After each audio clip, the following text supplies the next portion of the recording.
பக்தர்கள் அனைவருக்கும் வணக்கம். இந்த பதிவில் நம்ம சம்மோகன கிருஷ்ணர் சந்தன அலங்காரம் எப்படி பண்ணுறோம் அப்படிங்கிறத நம்ம பார்க்குறோம். ஆத்யந்த பிரபு, அர்த்தநாதீஸ்வரர், சம்மோகன கிருஷ்ணர் இந்த 3 விதமான அலங்காரங்களுமே 2 ரூபங்களை ஒரே ரூபத்தில் நம்ம பார்க்குறோம்.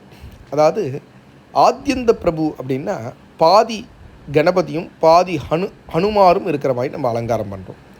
அது மாதிரி நம்ம பார்க்க முடியும். அதே மாதிரி அர்த்தநாதீஸ்வரர் எல்லாருக்குமே தெரியும், பாதி சிவனாவும் பாதி அம்பாலும் பார்க்குறோம். அதே மாதிரி இந்த கிருஷ்ணர் சம்மோகன கிருஷ்ணர் என்ன அப்படின்னு பார்த்தோம்னா பாதி கிருஷ்ணராகவும் பாதி ராதையாகவும் சில இடங்களில் சொல்கிறார்.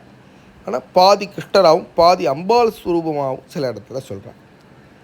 அது இந்த சம்மோகன கிருஷ்ணர் அலங்காரம் அப்படிங்கிறது அர்த்தநாதீஸ்வர அலங்காரத்தை ஒட்டின மாதிரியே தான் வரும். இது ரொம்ப விசேஷமான அலங்காரம்.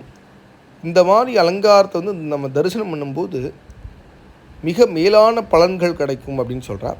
ஒரு காலத்தில் இந்த மாதிரி ஒரே ரூபத்தில் 2 ரூபங்களை சேர்த்து அலங்காரம் பண்ணோம் அப்படின்னா அது ஒரு மிகப்பெரிய ஒரு கலை நுணுக்கம் வாய்ந்த ஒரு அலங்காரம் அப்படிங்கிற மாதிரி கருதப்பட்டது. ஒரு 30-35 வருஷத்துக்கு முன்னாடிலாம். ஆகையினால ரொம்ப சிறப்பான அலங்காரம்.